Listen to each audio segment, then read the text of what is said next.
Praise from President Zelensky after more than 100 Ukrainian drones stage a daring attack on air bases deep inside Russian territory.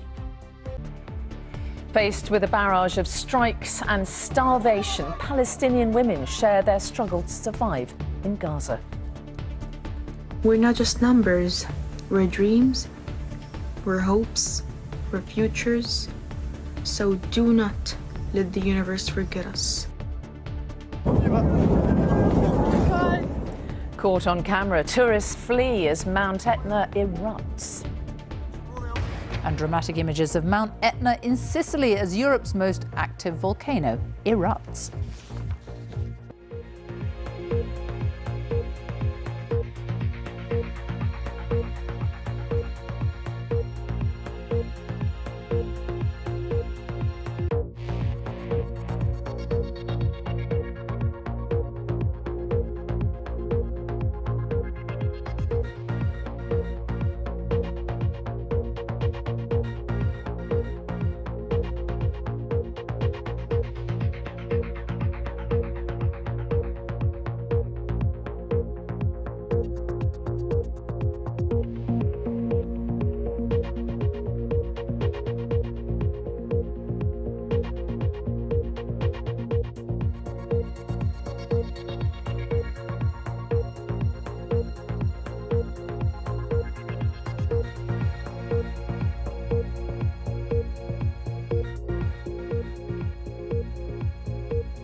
Eight people are injured in a petrol bomb and flamethrower attack at a rally for Israeli hostages in Colorado.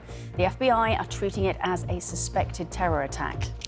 Driving tests have one object: to make our roads safe, and the examination is not an inquisition. Mirror signal maneuver, 90 years since the first driving test. Today's learners say booking a slot is now the main roadblock to getting a licence. Detectives launch a corporate manslaughter investigation at two Nottingham hospitals. They are already at the centre of a maternity inquiry looking into more than 2,000 cases. Our headlines today: up to 12 new attack submarines to face down Russian aggression. The government unveils its major defence review as it tries to ensure the UK is ready for war. Pressure on the government after it confirms that nearly 1,200 migrants crossed the Channel in a single day over the weekend, the most so far this year. A personal trainer has been sentenced to 14 months behind bars for causing a pile-up of police cars. Mazyar Azar-Bonyard, who was on a first date at the time and has never held a full driving licence, admitted dangerous driving following the crash on the A1 in Newcastle in April. 7 officers were injured in the chase. The boss of Marks & Spencer has seen his pay package rise by almost 40% to £7.1 million as he leads the retailer through the disruption of a damaging cyber attack. The deal is linked to the time before the issues with the firm's website and stores. The retailer has faced heavy disruption since the Easter weekend. Good morning. It's been 90 years since a driving test was made compulsory. Driving tests have one object: to make our roads safe, and the examination is not an inquisition. No inquisition perhaps, but no test at all for thousands of learner drivers still facing record delays. We'll be looking back at the bumpy road for the driving test. Right, let's have a look at the Monday morning papers, shall we? And most of them are focusing on the government's defence review. The Daily Mail here saying that ministers have been accused of U-turning on a pledge to spend 3% of GDP on our national security by 2034. The paper quoting there the Defence Secretary John Healey, who was on Laura's programme yesterday morning, saying that the figure is only an ambition just days after previously promising, guaranteeing to spend that money. We'll try and get some clarity when we speak to the Armed Forces Minister in an hour's time.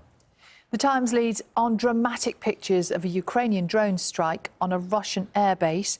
The missiles reportedly attacked nuclear-capable bombers deep inside Russia, hitting targets as far away as Siberia. And there's an interesting story here on the front of The Guardian about cancer treatments, and it's looking at the result of a new trial which says that adopting a healthier lifestyle could stop tumours from coming back and could in some cases be even more effective than drugs. This is a big study that's been done in America involving thousands of patients over 3 years. So it's a really in-depth review. And it says that, what the doctor who led it says that she would call this report better than a drug because some drugs have side effects, some of them can be really nasty, some of them are toxic. But she said in this particular treatment regime, patients were told to adopt certain types of exercises and to keep going with them, and that reduced the number of people who had cancer returning by 37% in some cases. Yeah, it's a really interesting study. And we have, later on in the programme, we've got the cycling great, Sir Chris Hoy, coming in, who is here to talk about living with stage 4 cancer and how one of the things that's very important to him is keeping going, keeping cycling, keeping active and carrying on and living. Sort of backs up what Chris has been saying, doesn't it, that report? Yeah. We'll talk Tonight at 6, a new era for UK defence, says the government, as it pledges to make the army 10 times more lethal. More soldiers, more drones, attack submarines and more AI technology. The Prime Minister says Britain needs to be battle ready. The threat we now face is more serious, more immediate and more unpredictable than at any time since the Cold War.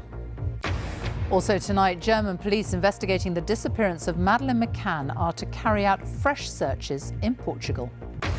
Police consider corporate manslaughter charges against an NHS trust in Nottingham after the deaths and injuries to hundreds of babies in their care. The scientists who say regular exercise can dramatically cut the risk of dying from colon cancer. The family's constantly moving into temporary accommodation. We report on the impact it can have on children's education. It's had a massive impact on our education for sure. It's affected each and every one of us. Also tonight, I'll have the latest from the Thames Path outside Putney, where earlier this morning this huge tree fell on a woman. She's been taken to hospital. plus the Berkshire town put on the map thanks to the sitcom The Office. An American couple tells us why they're desperate for a house swap in Slough. And Essex definitely know how to throw a party. yes, Rylan announces Radio 2 in the Park is coming to Chelmsford. We'll bring you the details.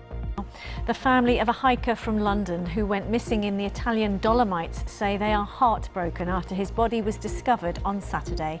Aziz Ziriat went missing while hiking with his friend Sam Harris on New Year's Day. The 36-year-old was discovered by a specialist team lying in a rocky crevice 400 metres below where his friend's body was previously found. And police have named a woman who was stabbed to death in Croydon as 26-year-old Marjama Osman. Officers were called to Frith Road on Saturday morning just after 9. 2 men were arrested over the weekend on suspicion of murder. Both have since been released on bail.